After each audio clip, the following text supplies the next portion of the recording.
드디어 우리 이제 2장으로 넘어왔네요. 1장 진도 마치기가 쉽지 않았죠? 그만큼 중요한 이슈들이 많이 등장했어요. 왜냐하면 1장 같은 경우에는 앞으로 우리가 이제 우리 수업에서 공부할 내용들이 아웃라인이라고 해야 되나? 아웃라인 다 나와 있다고 생각하시면 되죠. 그래서 제가 이것저것 또 이야기를 하고 또 좀 깊숙이 들어가다 보니까 여러 가지 이야기를 했어요. 진도는 이제 뭐 저한테 맡기시고 여러분들 뭐 힘들 수 있겠지만 진도가 혹시 늦어지면 제가 동영상을 뭐 6개까지도 올릴 수 있으니까 걱정하지 마시고 여러분들은 열심히 공부하시면 돼요. 공부 방법에 대해서 물어보시더라고요. 질문들을 하시는데 근데 그래서 선생님 예습이 중요할까요? 복습이 중요할까요? 라는 얘기를 하는데 그거 잠깐 얘기 좀 해볼게요. 복습이 더 중요해요. 그러니까 제가 왜 복습이 중요하다고 말씀을 드렸냐면 여러분들이 이제 어떤 분야를 공부할 때 기본적으로 좀 아는 부분이 있다. 그러니까 쉽게 좀 예를 들어보면 여러분들이 뭐 토익 공부를 한다, 영어 공부를 한다 그러면 영어를 지금까지 이제 고등학교서부터 배우고 대학교 와서도 좀 공부를 하고 있잖아요. 친숙하단 말이에요. 그런 것들은 예습이 가능해요. 근데 이제 경영학에 대해서 여러분들이 공부할 때는 물론 뭐 재수강하는 친구들도 있겠지만 대부분 이제 처음 보는 학생들이 많을 거라고요. 근데 그런 경우에는 여러분들이 별로 이제 지식이 해당 분야에 대해서 많지 않으니까 복습을 하는 게 더 좋을 것 같아요. 그래서 복습 같은 경우도 이제 제가 오프라인 같으면은 수업 시작하기 전에 이제 전 시간에 배웠던 것들을 좀 디테일하게 리뷰를 하는데 온라인 같은 경우에는 그런 부분에 대해서 좀 이제 아쉬워요. 복습을 하다 보면 한도 끝도 없으니까. 그래서 굳이 이제 결론을 내리면 여러분들 복습 위주로 공부를 해라. 그리고 온라인 수업의 장점은 그렇잖아요. 오프라인 수업 같은 경우 온라인보다 제가 생각할 땐 이제 훨씬 좋지만 반복해서 듣기가 좀 어려울 수 있잖아요. 그래서 과거에 이제 제 수업을 듣는 오프라인에서 듣는 친구들은 녹음을 상당히 많이 했거든요. 근데 이제 녹음을 하게 되면 아무래도 녹음 상태가 이렇게 좋지는 않겠죠. 근데 이제 우리 온라인 수업 같은 경우에는 제가 직접 얼굴도 보이고 판사하는 것도 보이니까 여러분들이 여러 번 반복해서 보시면 훨씬 그 효과는 있을 거라고 생각합니다. 그래서 반복해서 보시고 잘 모르는 거 있으면 질문 좀 하시고요. 질문이 처음에는 어려워하더니 지금은 상당히 질문을 많이 하는 것 같아요. 여러분들 공부하시다가 제가 놓칠 수 있는 부분이 있으니까 이건 쉽게 설명했다고 생각하는데 학생들 입장에서 어려울 수 있으니까 질문하시면 되겠습니다. 질문할 때 전화를 이용하시고요. 메일을 보내시는 학생도 있는데 메일보다는 저는 전화가 좋아요. 서로 이 목소리도 들어볼 수 있고요. 자, 봅시다. 이제 드디어 2장 조직에 대한 이해. 자, 첫 번째 이제 3페이지 보면은 조직의 특징이 나오는데 이거 시험에 너무너무 잘 나와요. 여러분들이 잘 기억하셔야 돼요. 첫 번째는 이제 커먼 골이라고 되어 있어요. 커먼 골. 그러니까 우리말로 얘기하면 이게 중요하네. 공동의 목표라는 거예요. 자, 공동의 목표라는 거는 이 말만 봐도 조직의 특성을 볼 때 공동의 목표라는 거는 조직은 복수로 구성된다는 거죠. 복수로. 그죠? 2인 이상으로 리벤지 아닌가요? 이딴 소리 하시면 안 돼요. 2인 이상으로 구성된다라고 아재 개그를 하고 말았네요. 아재라서. 죄송해요. 자, 그 다음에 복수 2인으로 이상으로 구성된다. 그리고 단독으로 수행하기 어려운 과업을 이루기 위해 2명 이상으로 구성된다. 단독으로 수행하기 어려운 과업, 이게 어떤 목표잖아요. 그죠? 목표. 여러 사람의 목표니까 이때 역시 조직에서는 우리가 공부했던 거 이거 뭐더라? 미션. M만 써도 아셔야죠. 미션과 V만 써도 비전이라고 아셔야죠. 비전이라는 걸 기억하셔야 되죠. 복습 한번 해볼까요? 미션은 reason to exist, 조직의 존재 근거, 그죠? 비전은 desirable future, 바람직한 조직의 미래 모습이다. 그것에 의해서 목표가 결정된다라고 보시면 되죠. 그러니까 조직은 항상 여러 사람이 모여서 공동의 목표를 가질 수밖에 없다. 예를 들면 이런 거예요. 뭐 조직이라고 보기에는 규모가 작긴 하지만 여러분들이 이제 앞으로 학년 올라가면서 경영 수업은 이제 팀플 많이 하거든요. 이른바 조를 짜서 여러 가지 이제 팀 활동을 하게 돼요. 그럼 팀 활동을 하게 되는 팀원들의 공통적인 목표는 뭐예요? 그죠? 같이 팀플을 하면서 경영학에 대한 지식을 넓히고 나아가서는 또 좋은 학점을 받는 것이겠죠. 그죠? 그런 것들이 공동의 목표가 된다. 그러면 아무리 작지만 여러분들이 만든 그런 어떤 팀의 미션과 비전이 명확해야 된다는 거죠. 그죠? 미션, 뭐 지식 탐구, 뭐 거창하긴 하지만 비전은 어떻게 해야 돼요? 보다 많은 학습, 뭐 이런 식으로 우리가 이야기해 볼 수 있겠죠. 자, 두 번째는 디비전 오브 레이버.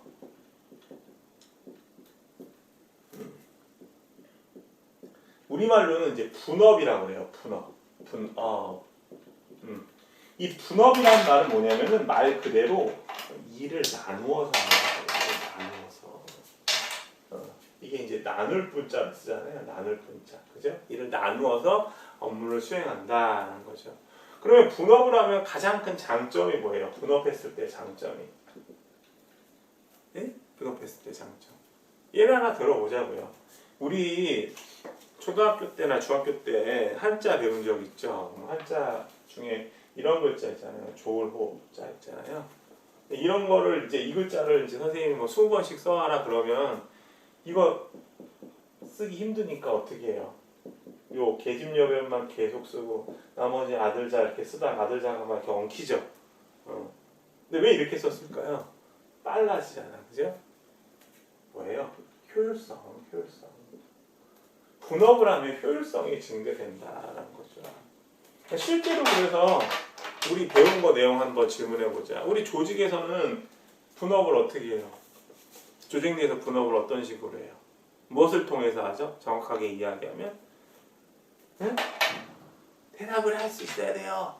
이제 제가 오프라인 수업 같으면 왜 대답을 못해? 배웠는데 막 이렇게 얘기하는데 이거 배웠잖아요.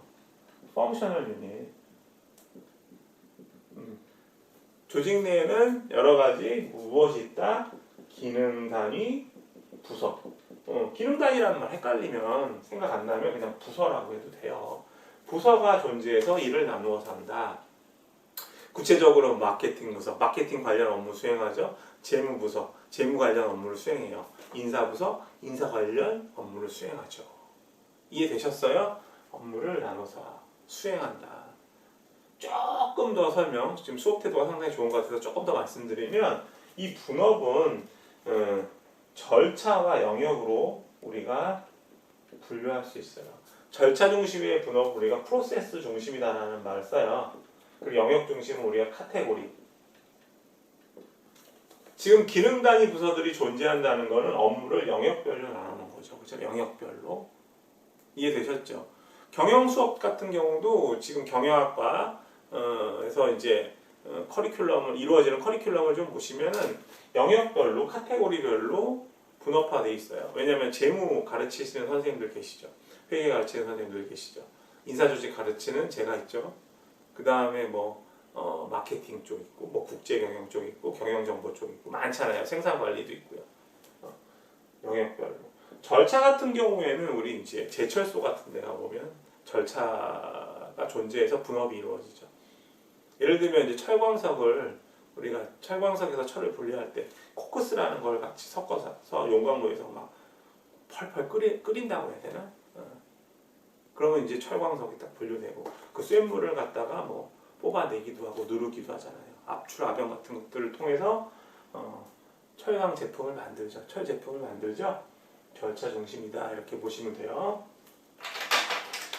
자, 그 다음에 세 번째는 뭐가 있냐? 세 번째는 코오디네이션. 코오디네이션을 우리말로 번역하면 이제 뭐 조화 이렇게 번역하는데 조금 의역을 해서 여기서는 통합성이라고 한번 해볼게요. 통합성.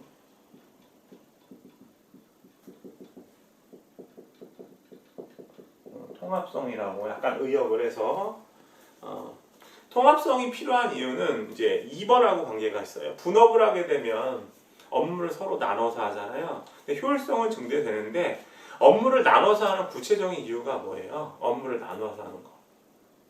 효율성 추구는 당연하고 결과적으로는 목표 달성을 원활하게 하기 위해서잖아요. 그죠? 근데 일을 나눠서 하다 보면 전체 업무 방향을 놓칠 때가 있어요. 자, 저번에도 제가 이제 갈등 얘기할 때 말씀드릴 것 같은데, 자, 재무부서하고 마케팅 부서하고 관계를 봤을 때 전통적으로 그렇게 사이는 좋지 않다고 했어요. 마케팅 부서는 돈을 많이 좀 이제 쓰는 부서고 재무부서는 돈을 주는 부서니까 사이가 안 좋을 수밖에 없다고요. 근데 서로 이제 상황을 잘 이해하면 무슨 얘기냐면 마케팅이라는 부분에 있어서 돈을 지출하는 게 그렇게 쓸데없는 비용 소모는 아니구나라는 것들을 재무 쪽에서 이해하고 마케팅 쪽에서는 마케팅 비용 충분히 써야 되지만 무한정으로 써야 되는 건 아니다 라는 걸 서로 알면 좋잖아요. 이런 게 통합이에요. 왜냐하면 부서 간 업무가 긴밀하게 연결되어 있는 거죠. 그죠? 통합성이 필요하다. 마찬가지예요. 다른 예를 한번 들어보면 생산하고 인사 쪽도 마찬가지예요. 지금 제조업 같은 경우 제조업이 회사인데 지금 막 잘들 그 제품이 지금 상당히 잘 팔려요. 그래서 지금 인사부서에서 사람을 좀 많이 뽑아줬으면 하는데 인사부서에서는 이 생산되는 제품이 언제까지 잘 팔릴지 우리가 알 수 없잖아요. 그러니까 뭐 인사부서에서 뭐 생산 인력을 생산부서에는 당장 100명 늘려달라고 하는데 인사부서 입장에서는 100명 뽑으면 그 사람들 급여도 줘야 되니까 그런 것들이 만만치 않을 수도 있다고요. 그런 입장들을 좀 고려해야죠. 생산 쪽에서는 많은 인원을 원할 테고 인사부서에서는 한정된 인원을 뽑을 수밖에 없으니까 이런 것들을 서로 잘 이해해야 된다는 거죠. 업무가 서로 연결돼요. 그래서 하나만 더 예를 들어볼게요. 우리 국세청 얘기를 한번 들어볼게요. 국세청 같은 경우에는 국세청 본청이 있고 지방 국세청이 있고 예를 들면 지방 국세청은 뭐 5개 대도시, 뭐 서울, 대전, 대구, 부산, 광주 이렇게. 그러니까 서울 지방 국세청이 국세청 소속이에요, 본청에. 그리고 각각 지방 국세청에는 세무서들이 있어, 세무서. 그러니까 서울 지방 국세청 밑에는 무슨 세무서, 뭐 동대문 세무서, 뭐 서초 세무서 이런 식으로 세무서가 한 20개 정도 있어요. 그러면 예를 들면 서초동에 사는 아까 서초동 세무서 나왔으니까 이원 씨가 세금을 안 냈다. 세금을 한 5년 동안 한 30억 정도 안 냈다. 그러면 이런 사람들 세금 탈루자니까 요주의 인물이잖아요. 세무서에서만 이 사람을 30억 추징하기 어려우니까 요거를 상급 부서인 지방국세청에 보고를 해요. 그리고 지방국세청은 다시 더 상급 기관인 본청에다가 보고를 하죠. 그럼 30억 세금 안 낸 이원이라는 사람은 국세청의 명단에 올라 있겠죠. 이거 추징해야 되니까. 이런 식으로 이제 업무를 이렇게 나누어서 하는 거예요. 분업화시켜서. 그러면서 통합성을 갖도록 노력을 하죠. 이해되죠? 그렇지 않으면 국세청 하나만 있으면 되지. 뭐 하급 기관 뭐하러 만들어놔요. 이렇게 분업화 시켜놓고 통합도 시켜야 된다는 거예요. 그러니까 세무서에서 세금 안 내는 사람 취업이 잘 안 되면 본청에서 세금 탈루자들을 정확하게 파악해서 추징하기가 어렵죠. 자, 이 정도만 이야기하고요. 자, 네 번째는 하이어러키 오브 어소리티. 권한 계층 혹은 권한 체계. 이거는 시간이 없으니까 한글만 씁시다. 권한 계층. 권한 계층이 존재해요. 책임 소재를 명확하게 하기 위해서. 우리 보통 이제 요새는 이제 이게 많이 바뀌긴 했지만 보통 회사 들어가면 사원 다음에 뭐 대리 이 안에 뭐 주임이 있는 경우도 있어요. 제가 쓰는 거는 일반적인 거라고 보시면 돼요. 그 다음에 과장, 그 다음에 뭐 차장 있는 경우도 있어요. 부장까지 하고 그 다음에 여기 이제 임원이라고 해서 뭐 상무, 전무, 부사장 이렇게 올라가죠. 보통. 그러면 이 사람들이 갖는 권한이 다 달라요. 대리가 갖는 거랑 과장이 갖는 거랑 부장이 갖는 거랑 뭐 상무나 전무가 갖는 권한이 다를 텐데 왜 이런 권한 계층을 두느냐? 책임 소재를 명확하게 하기 위해서. 이게 중요하다.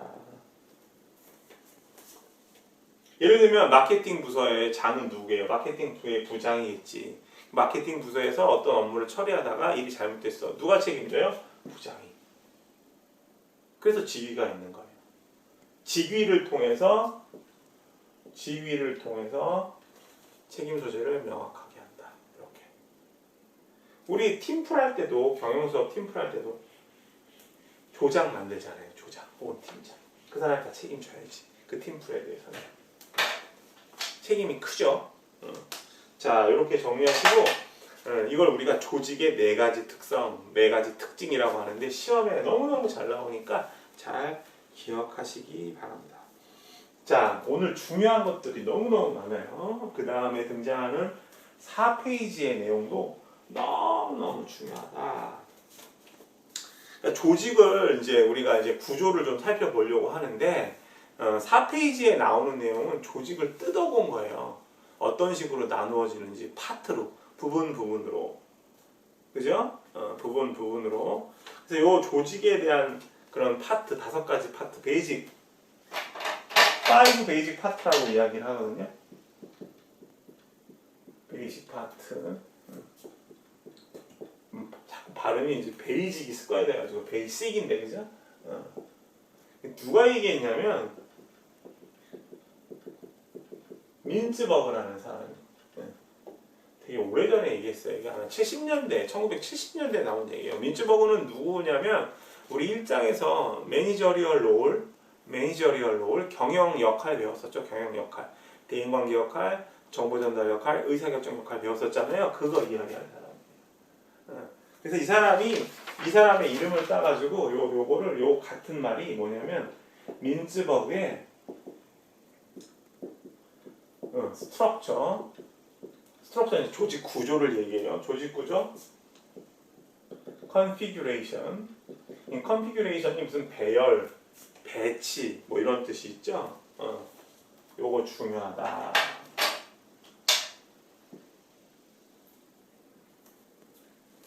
그래서 정리를 하면 민츠버그라는 사람이 조직 구조를 이렇게 딱 보니까 조직이 5가지 부분으로 나누어지더라. 그것을 이른바 우리가 민츠버그의 스트럭처 컨피규레이션이라고 이야기를 한다라고 해요. 그래서 이제 우리가 뭐 시험에서 이제 흔히 볼 수 있는 내용들은 이 조직의 5가지 부분에 따라서 조직 구조가 크게 그냥 말로만 설명드릴게요. 제가 생각할 때 그게 중요하지 않은 것 같으니까 뭐 심플 스트럭처, 단순 조직 구조, 그 다음에 머신 뷰로크러시, 그래서 기계적 관료제, 그리고 세 번째 프로페셔널 뷰로크러시, 전문적 관료제, 그 다음에 디비전 더 펌, 그래서 다변화 조직, 그 다음에 에도크러시, 임시 조직, 이 5가지를 이야기하거든요. 근데 제가 볼 때는 이게 70년대에 나온 얘기이기 때문에 그 5가지 조직 구조에 대해서 여러분들이 달달 외우시는 것보다는 실제로 조직에서 이 조직에 있는 조직 구조를 보면서 다시요. 정말로 중요한 건 뭐냐면 민츠버그가 얘기한 뭐 심플 스트럭처 이하 에도크러시까지 이 5가지 조직 구조를 달달 외우는 것보다는 실제 조직에서 이 5가지 부분을 우리가 구분을 어떻게 하느냐. 예를 들면 병원이라는 조직이 있을 때 민츠버그가 얘기했던 조직의 5가지 부분들이 어떻게 나누어질 수 있는지 우리가 구성할 수 있으면 돼요.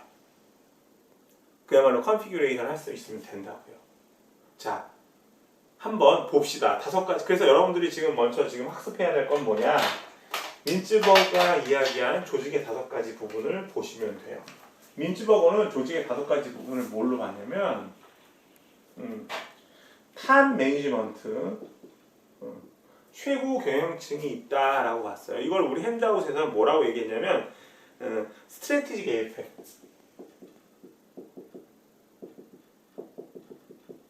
에이펙이 뭐 정점 이런 뜻인데 우리가 최고 경영자들은 전략을 우리가 뭐 수립하고 짜고 이런 사람들이잖아요. 그래서 스트래티직 에이펙이라는 말을 썼어요. 근데 여러분들은 이 말이 좀 이제 다가오지 않으면 탑 매니지먼트라고 해서 최고 경영층 이렇게 우리 편의상 이것을 우리가 이 번호를 한번 부여합시다. 기니까 이걸 1번이라고 한번 해봅시다. 1번. 조직 내에서 조직을 좀 이제 조직 구조를 우리가 살펴보면 최고 경영층들이 있다. 우리 실제로 우리가 뭐 상무나 전무나 부사장, 사장 이런 사람들, 그죠? 두 번째는 뭐가 있니? 조직 구조를 뜯어보니 미들 라인이 있다. 미들 매니지먼트. 이것을 우리 이제 민츠버그는 미들 라인이라고 이야기를 했죠. 미들 라인. 중간 관리층 그러면 뭐 팀장이나 부서장들. 자, 그 다음에 세 번째는 뭐가 있니? 세 번째는 죄송해요. 이게 3번이군요. 3번이에요. 그 다음에 2번이 뭐냐면 우리 그림 같이 보세요. 핸드아웃 4페이지에 있는 거. 중요하니까. 테크노 스트럭처. 테크노 스트럭처. 요게 뭐냐면 테크니컬 스텝이야. 기술 지원이라고 해요. 기술 지원. 우리말도 쓰자. 그 다음에 네 번째가 뭐냐면, 네 번째도 중요해요. 색깔이 지금 제가 왔다 갔다 하는데, 서포트 스텝. 이거는 이제 어드미니스트레이티브 스텝이야. 관리 지원. 그 다음에 이제 5번째, 다섯 번째는 오퍼레이팅 코어. 이걸 테크니컬 코어라고 하셔도 돼요. 운영 핵 또는 기술 핵. 그죠? 운영 핵. 핸드아웃에 써놨어요. 읽어보시면. 상단에 있는 내용 4페이지에. 이 5가지 부분으로 나눠진다라고 한 거예요. 자, 1번, 3번은 이해되셨죠? 조직 내 우리 수직적으로 경영자들을 분류해 봤을 때 최고 경영층하고 중간관리층. 그러면 테크노 스트럭처 기술 지원은 뭐냐? 그 다음에 관리 지원은 뭐냐? 운영액은 뭐냐? 이게 70년대에 나온 연구라서 조직을 우리가 바라볼 때 서비스업 쪽보다는 제조업을 중심으로 파악했던 것 같아요. 제가 생각할 때는. 자, 그래서 오퍼레이팅 코어는 뭐냐면은 운영액, 뭔가 만들어지고 뭔가 제조되는 생산시설 생각하시면 돼요. 공장, 울산에 있는 현대공장이라든가 저 수원에 가면은 삼성전자 공장들 있죠. 그리고 파주에 보면 LG 공장 있고, 그죠? 그런 거 생각하시면 되겠어요. 그러면 2번, 4번만 파악하시면 되네. 2번은 뭐예요? 2번은 우리가 기술, 아까 1부에서 제가 지원부서라는 얘기 했었죠. 우리가 지원이라는 거를 인사조직 쪽에서 얘기할 때는 스텝이라는 말 많이 쓰거든요. 영화에서도 우리가 영화 제작할 때 스태프라는 말 있죠. 스태프. 뭐예요? 조명 스태프가 있고, 뭐 메이크업 분장해주는 스태프가 있고, 그 다음에 뭐 기타 여러 가지 스텝이 있죠. 영화가 잘 촬영될 수 있도록 도와주는, 지원해주는 부서를 우리가 스텝이라고 이야기를 해요. 그러니까 기술적으로 도와주는 부서가 기술 지원이라는 거지. 자, 현대차를 예를 들어보면 현대자동차를 만들 때, 자동차를 생산할 때 가장 중요한 부품이 뭐겠어요? 자동차의 핵심은 뭐예요? 누가 뭐래도 엔진이라고 할 수 있잖아요. 그럼 엔진이라는 거는 어떻게 돼요? 자동차가 우수하려면 엔진 성능이 뛰어나야 될 거 아니에요? 마력수가 높다라든가 토크가 높다라든가, 그죠? 그러려면 엔진을 연구 개발해야겠지. 우리 이런 거 많이 들어봤죠? R&D라는 거. R&D가 뭐의 약자냐면 Research and Development예요. 우리 이런 거 되게 많아요. 약자 쓰면서 하나도 몰라 무슨 말인지. 어떤 경우에는 R&D 하는데 뭐 이런 것도 많이 쓰잖아요. CS팀 그럼 뭐야? Customer Satisfaction 팀, 그죠? 고객 만족팀 이렇게. 우리 너무 약자로 기억하지 말고 풀 스펠 기억해요. 연구 개발이라고 그래요. 개발. 그러니까 현대 연구소 있을 거 아니에요. 현대차 연구소. 그래서 거기서 뭐 엔진도 개발하고 조향 장치도 개발하고. 요새는 뭐 전기차들이 이슈니까 전기차 개발 많이 하겠네. 그래서 아마 구인 광고 보면은 현대자동차 보면 요새 전기차 관련돼서 인원들, 이공계 출신들 많이 뽑을걸요. 우리는 어떻게 문과인데, 그죠? 경영수업 듣고 있는 학생들 대부분 문과일 텐데. 열심히 공부하면 돼요. 일단은 열심히. 자, 봅시다. 그래서 기술 지원의 가장 대표적인 부서는 R&D 같은 경우가 있다. 또 예를 들어볼까요? 우리 학교에서 뭐 수강 신청이나 기타 수업 들을 때 대부분 어떤 정보 시스템을 이용하잖아요. 그죠? 우리 이 수업 들을 때도 이 클래스를 통해서 수업을 듣고, 이 클래스 같은 거는 하나의 시스템이잖아요. 그죠? 정보 시스템. 그럼 이거 관리하시는 분들이 있을 거 아니야, 학교에서. 그거 무슨 지원이야? 기술 지원팀. 이해되셨어요? 서포트 스텝이 뭐냐면 우리말로 하면 지원이야. 그래서 서포트 지원, 스태프도 지원. 그래서 어드미니스트레이티브 스텝이라고 보통 이제 의역을 해서 많이 이야기를 하는데 관리 지원이라고 해요. 관리 지원 같은 경우에는 뭐냐면 이런 거죠. 가장 대표적인 부서가 인사부서야. 인사부서. 제조업체에서 사람들이 일을 열심히 생산을 해요. 그러면 생산하고 나서 한 달 뒤에 급여를 받죠. 봉급 생활자니까. 그죠? 그럼 급여 관리 어디서 해? 인사부서에서 하잖아요. 그리고 승진시키는 거. 그죠? 이해되셨어요? 그리고 조금 전에 제가 말씀드렸던 CS팀 같은 경우, 커스터머 세티스팩션, 고객 만족팀 같은 경우도 전형적인 관리 지원이죠. 예를 들면 이런 거예요. 예를 들면 SK텔레콤 같은 경우에는 CS팀 있어요, 없어요? 휴대폰 서비스 사용하다가 불편해. 갑자기 막 휴대폰이 안 터져. 그럼 통신사 이상이니까 전화하잖아요. 왜 안 돼요? 그럼 통신이 어떻게 돼서 어떻게 됐습니다. 30분 후에 복구가 되니 양해하시기 바랍니다. 죄송합니다. 그리고 이제 30분 동안 고객들이 전화를 사용 못했으니까 불편을 끼쳤잖아요. 그러면 고객들한테 기프티콘 같은 거 하나씩 보낼 수 있죠. 그런 거 CS팀에서 할 수 있잖아요. 관리 지원.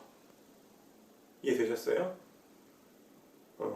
그래서 실제로 어떤 부서들을 보면 조직에 있는 부서는 대부분 지원 부서 아니면